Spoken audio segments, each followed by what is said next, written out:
Hey everybody, it's Tom Galito with Silicon Bike Rides, and today we're in El Segundo, California.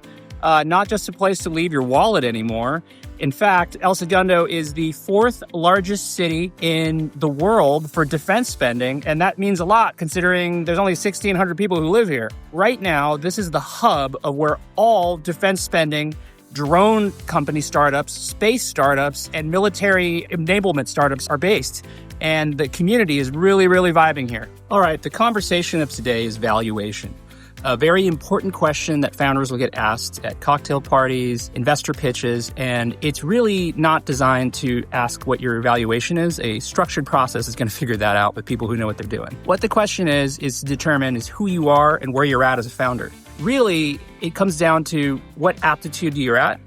Important to know because there are venture capitalists who want good founders who are sustainable, and vulture capitalists who want founders who are kind of wet behind the ears and don't really know what they're doing and can be taken advantage of. So the best way to talk about your valuation is to not talk about it and kick that can down the road.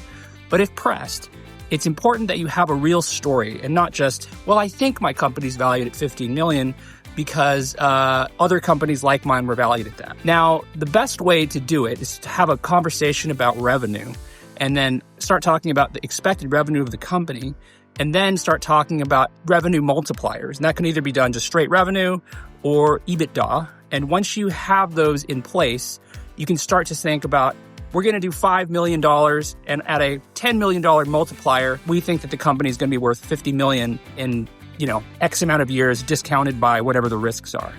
Now, that's a very structured answer that will tell people that, hey, I know what I'm doing. I understand how companies are valued. And it will attract the right kind of capital because there's a lot of capital out there and not all of it is the capital that you want. So think about terms, think about the people you have to deal with, know this going in and answer that question in a way that's thoughtful. And I just talked about one way of doing it, but there are a number of ways of talking about what your company is worth. And once you figure that out, you'll nail that question and make it to the next step.